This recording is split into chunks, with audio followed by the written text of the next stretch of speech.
Hey everyone, welcome back to Torrent. Welcome back to environmental issues.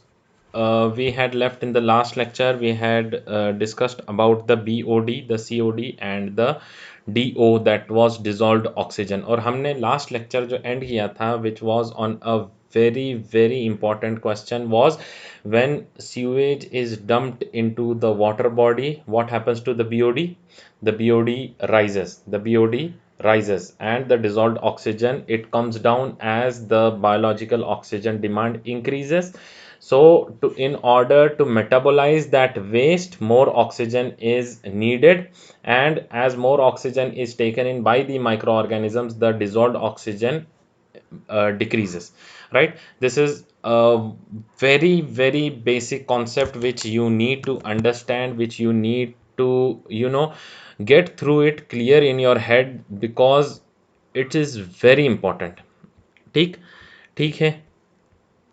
Now we, after the BOD, after BOD COD, हमने देखा eutrophication and biomagnification. And eutrophication क्या होता है? Basically eutrophication is the increase in the algae production or the algal production in water due to nutrient enrichment. Why does this nutrient enrichment or nutrition enrichment occurs? Because of runoff. Simple, एक word, what is the cause of eutrophication? Run off from fields, right? Of what? क्या run of हो रहा है? Fertilisers. क्या run of हो रहे हैं? Pesticides, right? And this causes, ultimately it causes to eutrophication which will lead to algal bloom. Next was biomagnification. Biomagnification क्या होता है? It is the accumulation of non-degradable chemicals, heavy metals in the human beings through the food chain. For example, जो हमने मीना माता बे disease में देखा था कि mercury was accumulated in the fishes, which ultimately as we go up the food chain, humans जो है at one, because they are on various trophic levels, humans come on various trophic levels. तो humans जो है वो food chain के and, pyramid जो है अगर हमने फॉर्म किया फूड चेन के लिए, तो दे will form the top of the pyramid, the human beings.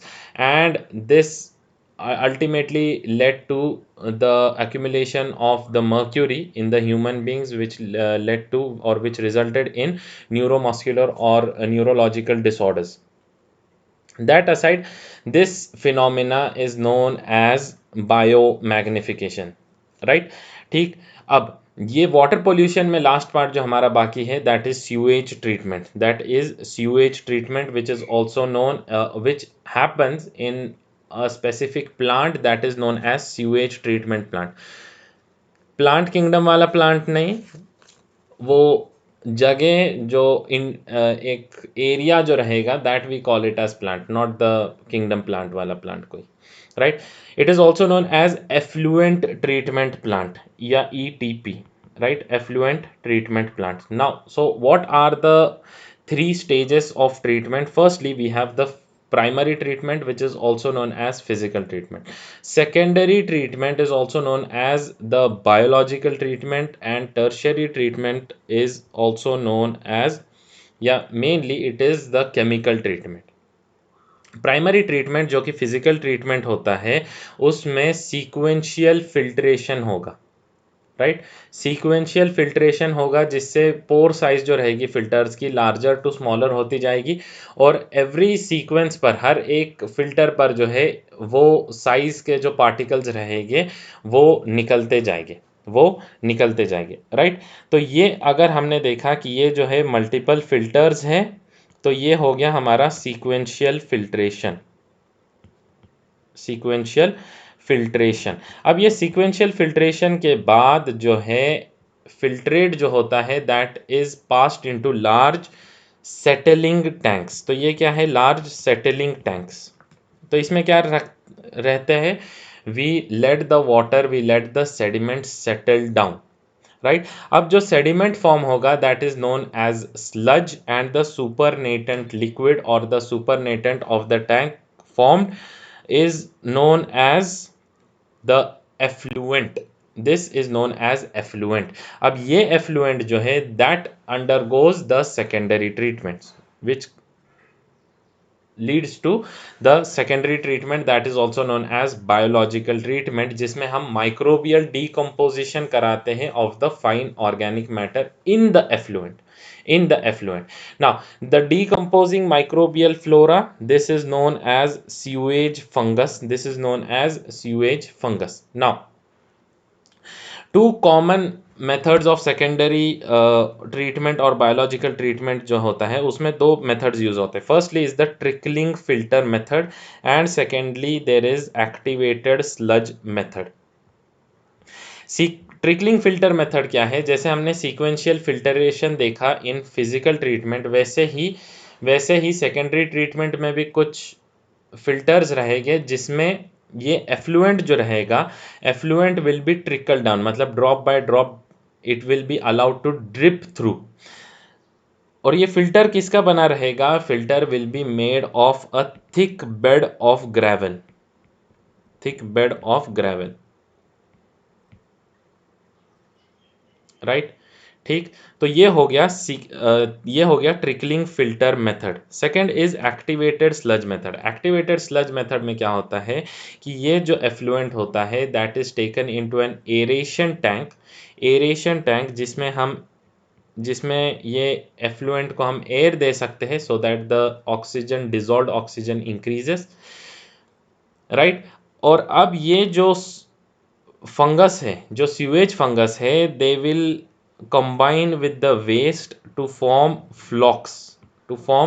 फ्लॉक्स।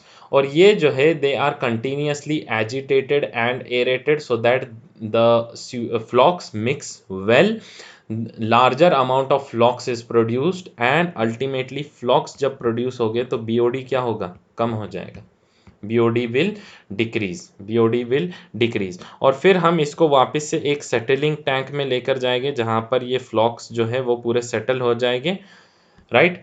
फ्लॉक्स जो है वो सेटल हो जाएंगे और फिर जो सुपरनेटेंट फ्लूइड बचेगा, सुपरनेटेंट फ्लूइड को हम वापस से अलग कर लेंगे and now we will treat it tertiary, with chemicals which would be known as tertiary treatment.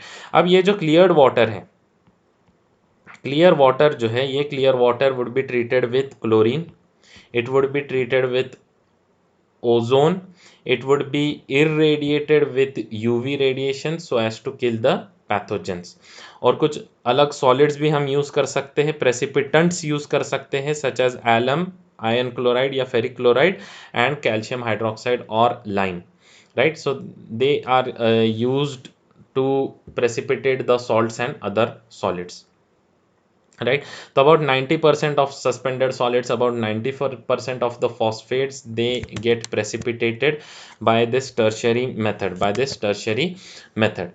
right? अब ये जब सेटल हो गया तो इससे जो फ्लूइड निकलेगा या इससे जो क्लियर वाटर निकलेगा, अब प्योरीफाइड या हम कह सकते हैं ट्रीटेड वाटर जो निकलेगा, that is used to water the plants और water the fields, right, water the fields. And this is manured water. Why? Because at least 10% of the suspended solids, 10% of phosphates अभी भी present है, right? Ideally जो है, it should be normalized, that water should be normalized, it should be treated further with activated carbon, it should be treated for removal of salts, that is known as desalination, and it should be treated to remove the nitrates as well, and such water should be recycled to irrigation, right? ठीक, यहां तक clear हुआ? यहां तक clear हुआ।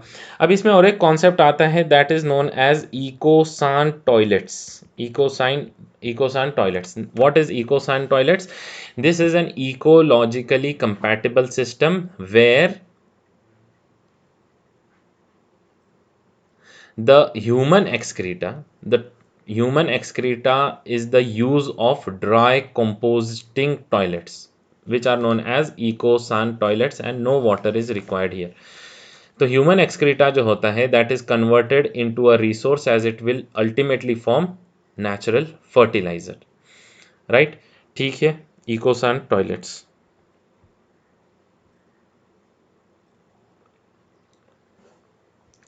Next is thermal pollution. Thermal pollution क्या होता है?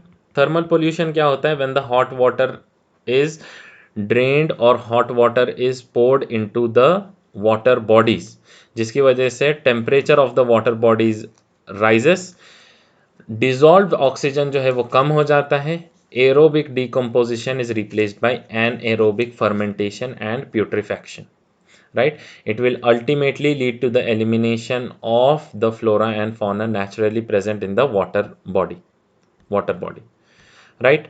ठीक है।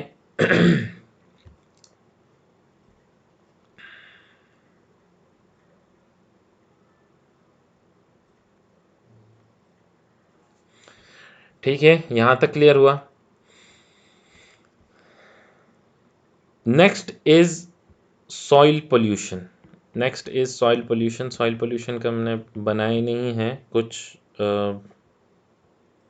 राइट, नहीं है इसका, स्लाइड्स नहीं है, will just study it because it is very simple. Soil pollution. Soil pollution क्या है? Alteration in the soil caused by removal और addition of substances and factors which decreases its productivity, quality of plants and the ground water. निगे उसमें भी दो type है, negative soil pollution and positive soil pollution. Negative soil pollution क्या है? Reduction in soil productivity due to over use and soil erosion. Positive soil pollution क्या है? Reduction in soil productivity due to addition of undesirable substances such as pollutants, industrial wastes, उनको हमने जो है बरी कर दिया वो लैंड में, तो वो लैंड जो रहेगा that soil would get polluted, right? That would be known as positive soil pollution. negative soil pollution and positive soil pollution. Another type is landscaping या लैंडस्केप और थर्ड पोल्यूशन। ये क्या होता है? फर्टाइल लैंड जो होता है that gets broken down, that is made into a barren land by dumping waste over it, right? तो वेस्ट कौन से होते हैं या सॉइल पोल्यूटेंट्स कौन से होते हैं? Firstly there are pesticide which will include insecticide, fungicide, algicide, rodenticide, weedicide, right? तो ये यूजुअली हम बायोसाइड्स हम इन्हें कह सकते हैं। तो ये यूजुअली क्लोरीनेटेड हाइड्रोकार्बन्स या ऑर्गेनोक्लोरीन्स होते हैं, of which most important is the DDT। तो फर्स्ट पोल्यूटेंट क्या है हमारा? Biocide. Cide is killing, right? Cidal is killing, right? ठीक। फिर होते हैं ऑर्गेनो फॉस्फोरस पॉइजन या OPP, जिसमें जो है मैलाथियन, पैराथियन, कार्बामेट एक्सेट्रा आते हैं। DDT क्या है? क्लोरीनेटेड हाइड्रोकार्बन्स, ठीक। फिर उसके बाद आते हैं inorganic pesticides, arsenic, sulphur and weedicides. Secondly there is fertilisers.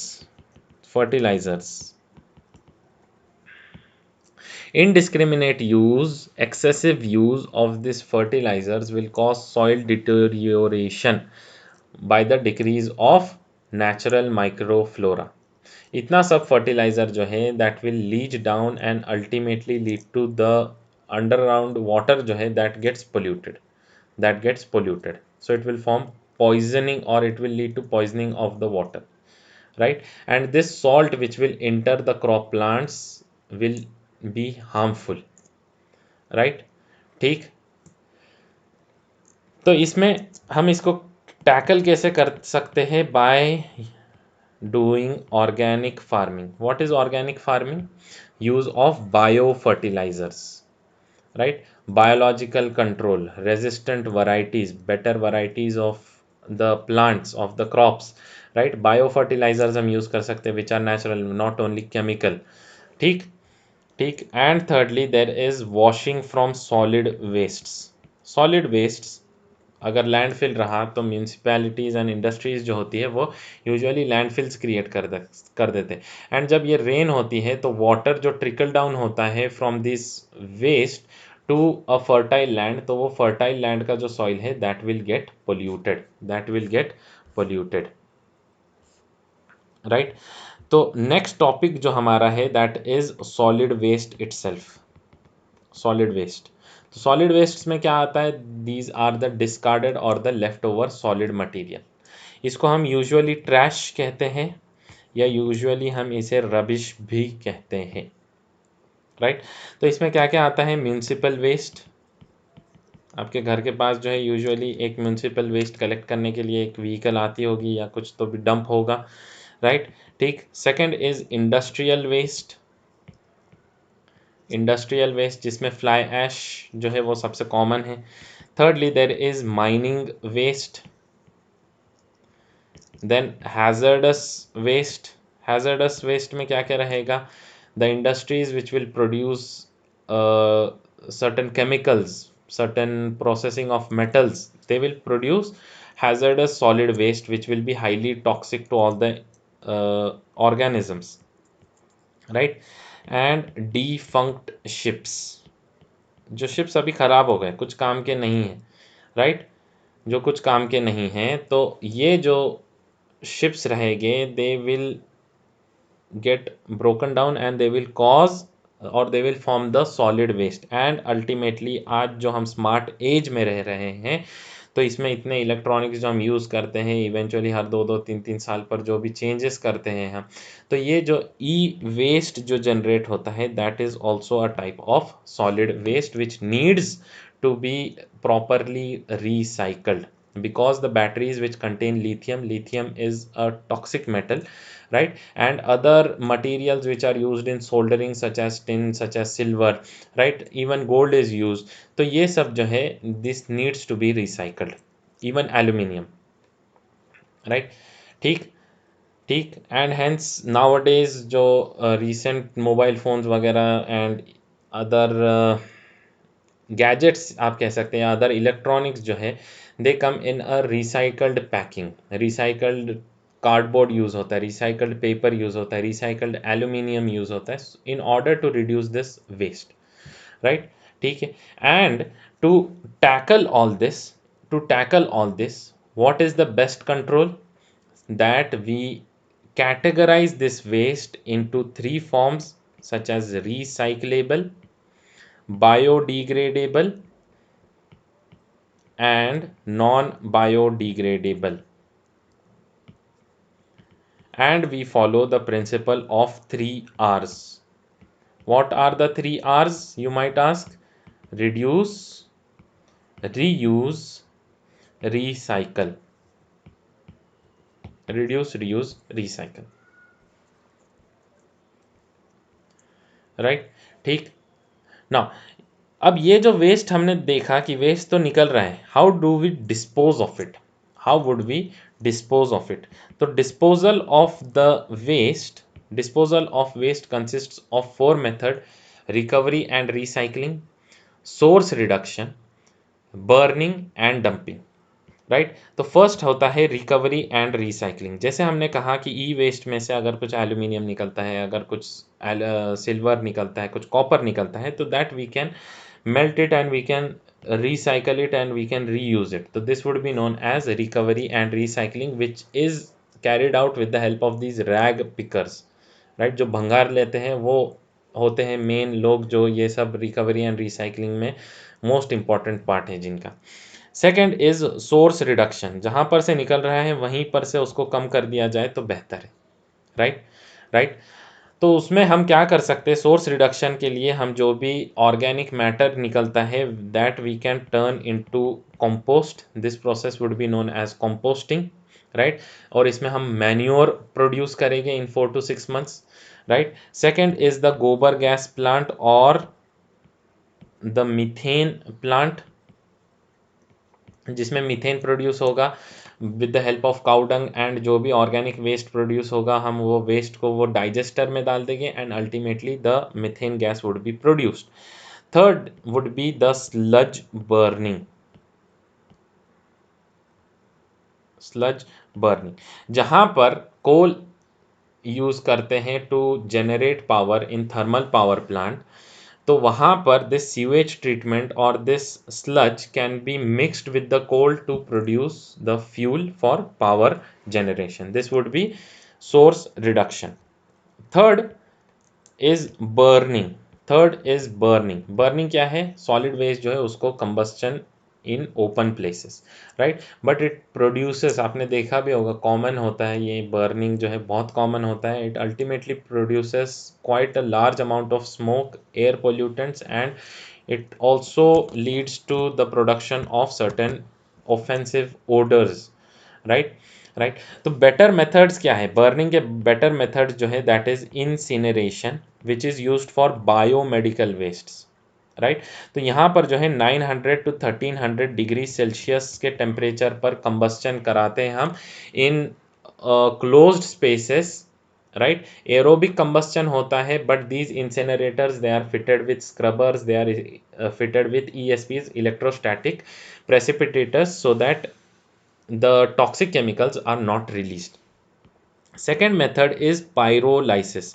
Pyro is fire, lysis is breakdown, right? हमको पता है lysis का meaning, right? तो it is the combustion inside the chambers anaerobically at a temperature of around 1600 to 1650 degrees Celsius, राइट, जिसमें होता क्या है, other useful substances are produced, broken down, जो सब्सटेंसेस जो भी रहेंगे उसमें they will get broken down and ultimately some other substance जो कि यूजफुल रहेगा that can be extracted. Third, fourth would be to use, जैसा कि हमने देखा था कि फ्लाई ऐश जो है that can be used as in strengthening the concrete, तो उसे हम कंस्ट्रक्शन मटेरियल के तौर पर हम यूज़ कर सकते हैं. And lastly we have dumping.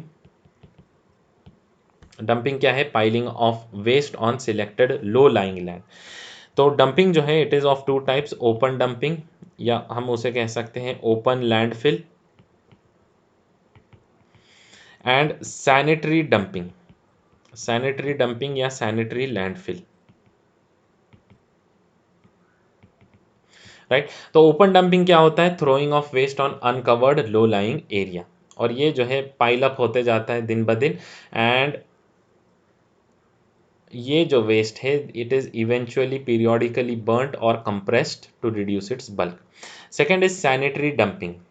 तो जो वेस्ट होता है that is pulverised, that is compacted और and that is covered by a layer of sand, right, layer of sand. Next, we'll have a look at radioactive wastes. Radioactive wastes क्या होते हैं? These are the waste which release or which emit alpha particles, beta particles and gamma rays. तो radioactive होता है ये waste, right? From the nucleus. How is it produced? From nuclear fission of heavy atoms. Nuclear fission of heavy atoms such as uranium, thorium, etc. for the production of power, right? Now, depending upon the type of radioactivity, there are three types of radioactive wastes. Low level जिसमें low radioactivity है, intermediate level जिसमें ज़्यादा नहीं है, और high level जिसमें ज़्यादा radioactivity present है, right. Low level radiations क्या रहेंगे? Small amount of radioactivity will enter the coolant water, right. The radioactive waste will be produced by the testing laboratories, irradiation centers. जो एक्सपेरिमेंट्स होते हैं तो वो जो वेस्ट रिमूव होगा that would be the low level radiation. Intermediate level radiation जो है that is produced during the refinement of this radio active chemicals. And high level radiation जो है it is when there is accidental leakage or when there is meltdown of atomic reactors, जैसे Chernobyl, right. Chernobyl nuclear disaster which happened, that was due to the accidental meltdown of a nuclear reactor, right. And इतना सारा uranium जो था इतना सारा uranium था it produced so much of radioactivity that even till today, that whole area cannot be वहाँ पर कुछ ग्रो नहीं होता है, राइट? वहाँ पर कुछ ग्रो नहीं होता है और वहाँ पर जो है कोई इजीली रह नहीं सकता, because it will ultimately, these radioactivity, these waves, these alpha particles, beta particles, gamma rays, they will ultimately lead to mutations and lead to cancers, right?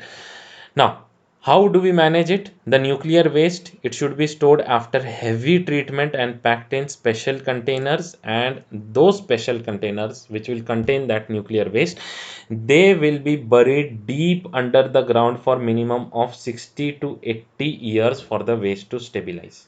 अब आपको ये पता होगा, आपने फिजिक्स केमिस्ट्री में भी पढ़ा होगा कि रेडियो एक्टिविटी को प्रिवेंट करने के लिए हम क्या यूज़ करते हैं? Lead plating, right? हर जगह लेड प्लेटेड होता है, लेड, प्लम्बियम, राइट? अब अगर हमने ये वेस्ट को इतने अच्छे कंटेनर, स्पेशल कंटेनर्स में जो है वो उसमें डालकर भी अगर बरी किया, तो there is a high chance of nuclear contamination of the surrounding areas and the ground water. The use of nuclear fuel should be avoided if possible. Prevention is better than cure, right? ठीक ठीक. This leaves us to our next type of pollution, that is noise pollution. That is noise pollution.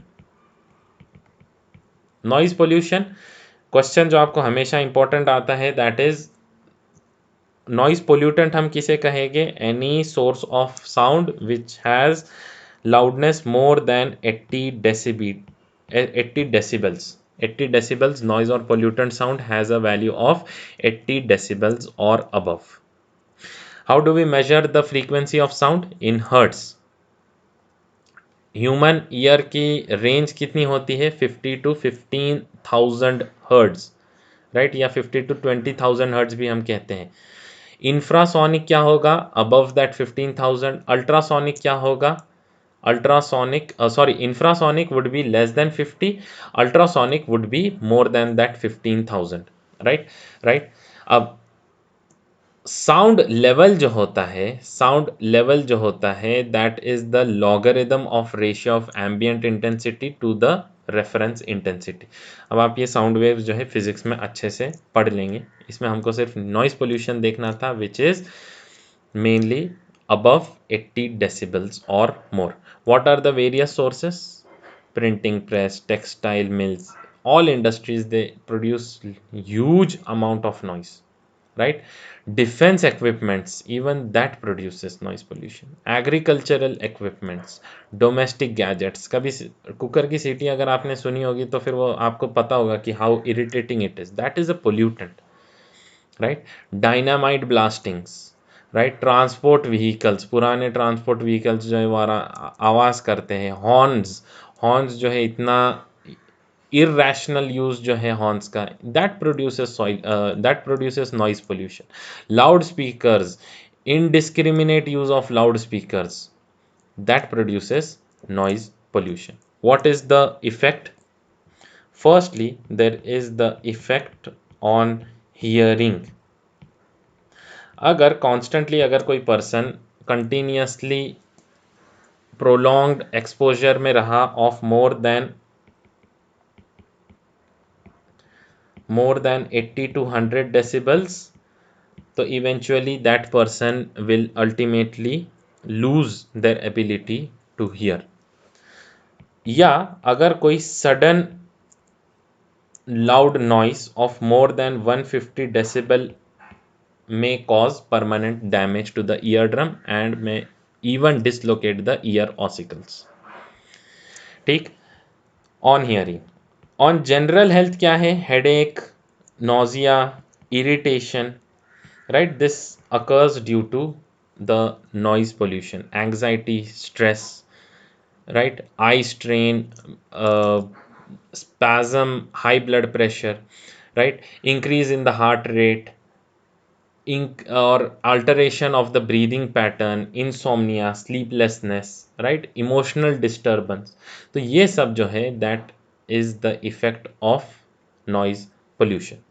Not only on humans, but noise pollution also has effects on animals. The reproductive cycle is disturbed, the development of embryo is disturbed, the hatching of the eggs, even that is disturbed. How do we control? Monitoring. Prevention is better than cure.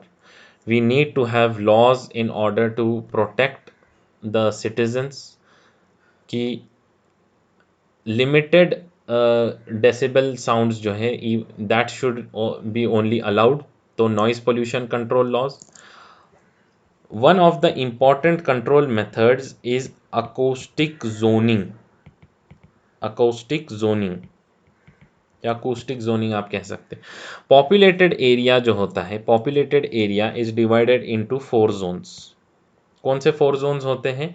Silence zone, right, residential zone. Silence zone क्या होगा? आपका school होगा, hospitals के करीब आपने देखा होगा कि नो हॉन्किंग का बोर्ड लगा होता है, right, use of horns is not allowed. Residential zone जहाँ पर थोड़ा बहुत कुछ अलाउड है. कमर्शियल जोन में क्योंकि व्हीकल्स वगैरह जो है वो ज़्यादा होती है तो उधर से थोड़ी और ज़्यादा होती है. एंड इंडस्ट्रियल जोन में बिकॉज इंडस्ट्री है तो इंडस्ट्रियल इक्विपमेंट ही बहुत ज़्यादा नॉइजेस प्रोड्यूस कर लेता है. ठीक. बिल्डिंग्स जो है they should have a proper layout. And next important control method is to produce a green belt vegetation. हमको पता है फिजिक्स में हमने पढ़ा है कि साउंड वेव्स जो है वो टकराकर उनकी इंटेंसिटी जो है वो कम हो सकती है, राइट. तो अगर हमने जहाँ पर नॉइज़ बहुत सारी है और उसके सराउंडिंग हमने पूरे कुछ ट्रीज ग्रो कर दिए तो वो ट्रीज जो है they will act as the, हम क्या कह सकते हैं, रोड ब्लॉक, या they will act to block the noise waves coming out of that area, right.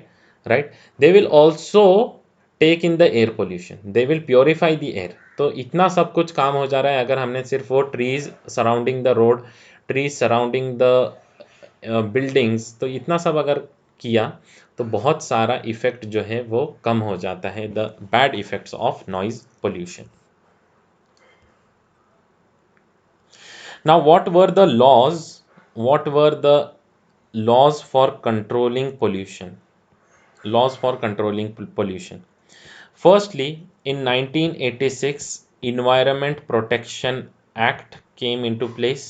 Environment Protection Act. Secondly, Insecticide Act. Insecticide Act came into place in 1968, right? Water prevention and control of pollution. Prevention and Control of Pollution Act in 1974. Air Prevention and Control of Pollution Act 1981, right. And इसी में 1987 में जो है noise was also recognised as an air pollutant. Noise air pollutant, ये आपको एक बार शायद से क्वेश्चन आया है. So this covers our first subtopic of this chapter which is pollution. Pollution हो गया हमारा cover. Now we'll have a look at the global issues जिसमें है global warming and ozone depletion, and secondly we'll have a look at deforestation. तो global environmental changes क्या हैं? Global environmental changes जो है उसमें आते हैं green house effect and global warming. Green house effect was given by Fourier and Arrhenius. तो green house effect होता क्या है? ग्रीन हाउस क्या होता है? कांच का अगर हमने एक घर जैसा बनाया उसमें हम प्लांट्स ग्रो कर सकते हैं. Why? Even in the freezing climates जो सनलाइट आती है, that sun energy, the infrared rays, they get reflected, internally reflected, and the heat is preserved, right.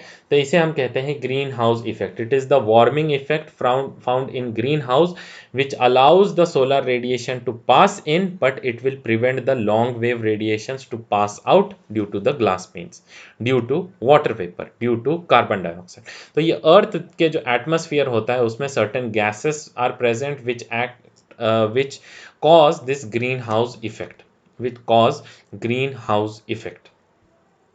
Green house gases जो है वो हमने ऑलरेडी लास्ट चैप्टर जो था उसमें हमने ऑलरेडी देख लिए थे, such as carbon dioxide, carbon monoxide, methane, right, nitrous oxide and CFC, chlorofluorocarbons.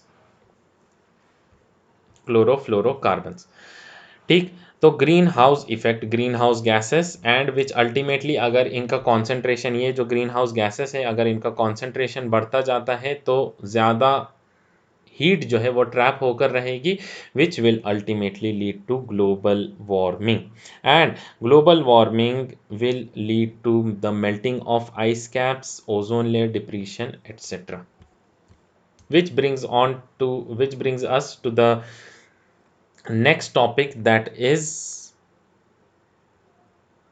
is ozone layer depletion. Before that we'll have a look at the melting of ice caps. आप photo में देख सकते हैं कैसे हो रहा है, which will ultimately lead to the increase in sea level, making floods and droughts more common, right.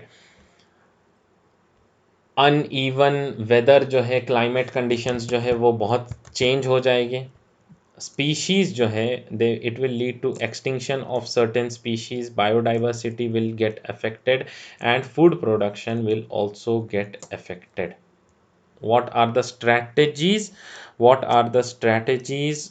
or what are the control measures to deal with global warming? Reforestation, replacement of CFCs with substitutes, right, reduction in the use of fossil fuel, reduction in the use of fertilizers fertilizers, right, improving the efficiency of engines and turbines, planting hundreds of trees, that is again afforestation, right, and using natural resources like wind energy, solar energy and wave energy may help to overcome global warming. Ozone depletion, ozone hole, Antarctic ozone hole, ये सब जो है हमने already last chapter जो है उसमें हमने already देखा था। एंड इफेक्ट क्या हो सकता है ओजोन डिप्लीशन का? excess UV radiations may enter the Earth's atmosphere, which will ultimately cause mutation and cancers. And along with that, in plants, it will lead to the destruction of or damage to their DNA, mutation of their DNA, and it will ultimately lead to the damage to the chloroplast, causing decrease in the photosynthesis and decreased oxygen production. ठीक।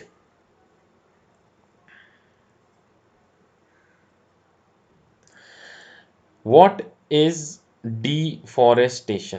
यहाँ इसमें एक जो है control measure जो है, control measure for ozone layer depletion या international initiative जो था to mitigate this global change, first one was, or most important one was, the Montreal Protocol, which was signed in 1987, in which 27 countries agreed to limit the production of CFCs by half. तो CFC अगर produce नहीं किए तो CFC release नहीं होंगे तो ozone layer depletion नहीं होगा, राइट। ठीक। उसके साथ साथ हेल्सिंकी डिक्लेरेशन भी हुआ था, Helsinki declaration, right, which was again the Montreal Protocol was ratified by 82 nations. Montreal Protocol में initially 27 countries थे, हेल्सिंकी डिक्लेरेशन में it rose to 82 countries. वैसे ही अर्थ समिट होती है, कॉप समिट होती है, और एक प्रोटोकॉल है that is the Kyoto protocol and Beijing protocol. एक जापान एक चाइना है, right. Kyoto and Beijing protocol. Kyoto protocol में जो है ओवरऑल ग्रीन हाउस गैसेस का एमिशन रिड्यूस करना है, राइट। ये था Kyoto protocol in 1997. Beijing Protocol in 1999 that laid down the steps to reduce the emission of again CFCs and other ozone depleting substances. ठीक, ozone depleting substances which will ultimately lead to the conservation of the ozone layer, right. So this was about the global environmental changes. Next we'll have a look at deforestation. What is deforestation? First, what is deforestation? Deforestation क्या है? Removal, decrease और deterioration of forest cover of an area. Removal, decrease और deterioration of forest, this is deforestation. What are the causes? ये causes जो है आपको पूछा गया है पिछले एक एग्जाम में। First cause is zooming. Zooming क्या होता है? Slash and burn agriculture. Grow हो गया कुछ, नहीं हो करना था ग्रो, पूरा जला दो। उसकी वजह से क्या हो जाता है कि आस पड़ोस के जो झाड़ होते हैं even they get burned, right. तो झूमिंग जो है, झूम व्हाट इज झूम? It is of north India. It is called Podu in Andhra Pradesh, right? Or it is also known as Dahi or firing in Orissa and Dahza or Bewar in Madhya Pradesh, right? Technically इससे हम कहते हैं झूम culture को हम कहते हैं shifting cultivation. और ये सब नाम से आया है, slash and burn agriculture, jhuming and shifting cultivation, right. ठीक है, तो इतना सारा जो एक क्रॉप्स जितने सब होते हैं उनको जलाया जाता है और फिर वो सॉइल को जो है that can be used for agriculture. This is mainly the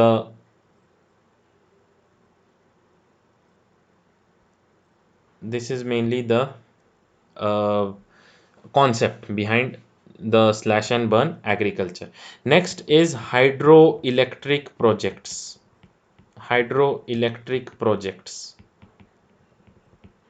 right.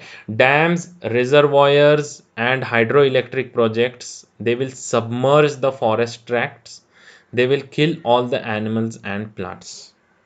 Third cause is forest fire, natural हो या एंथ्रोपोजेनिक हो।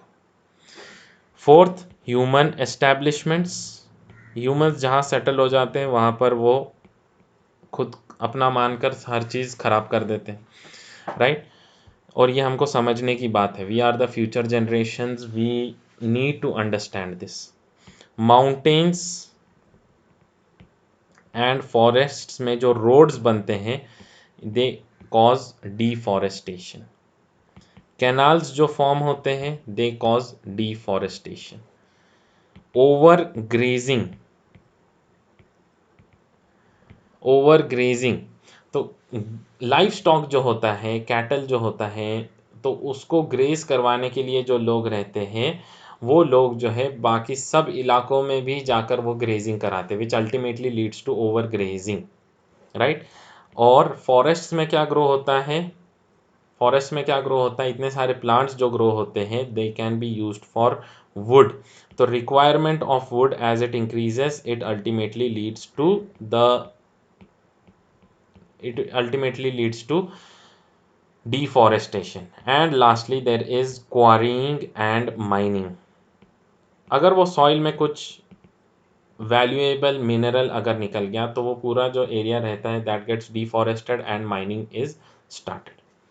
तो इसके इफेक्ट्स क्या होते हैं? Change in climate, flash flood, soil erosion, siltation, cyclone, drought, right, loss of biodiversity, global warming, right, reduced wood, reduced timber and shrinking fuel wood। तो इसको हम एड्रेस कैसे करते हैं? How do we address deforestation? By afforestation and reforestation, by afforestation and reforestation। What is afforestation and reforestation? Afforestation जो है that is जहाँ एक एरिया जहाँ पर कुछ भी फॉरेस्ट नहीं था वहाँ पर जो है बहुत सारे ट्रीज प्लांट करके हमने उसको फॉरेस्ट बना दिया, न्यू फॉरेस्ट जब फॉर्म किया, that is known as afforestation. And एक पुराना फॉरेस्ट था जिसको हमने हमारे यूज के लिए पूरा डिफॉरेस्ट कर दिया था, अब वो पुराने फॉरेस्ट को जब हम ग्रो करेंगे, जब हम उसको न्यू अगेन फॉरेस्ट जब हम उसको बनाएंगे, that is known as reforestation. Reforestation. तो एफॉरेस्टेशन क्या है? It is planting of trees over bare area. reforestation क्या है? It is the plantation of the trees in previously और in previous forests, right, which were previously forests, right. तो इसमें जो है ट्री प्लांटेशन मूवमेंट्स हुए हैं such as Van Mahotsav, and to prevent deforestation Chipko movement हुआ है which you must all be knowing, बहुत फेमस है वो। And basically two strategies are adopted, two strategies are adopted to meet the requirements of the forest products। Two strategies, क्योंकि हमको forest products लगते ही लगते हैं, तो how can we make it sustainable, how can we make the use more sustainable, right. तो first is conservation, conservation forestry. Second is commercial forestry, commercial forestry. Conservation forestry क्या है? The degraded forests are mended through silviculture practices and they are allowed to recoup before we exploit it further, right.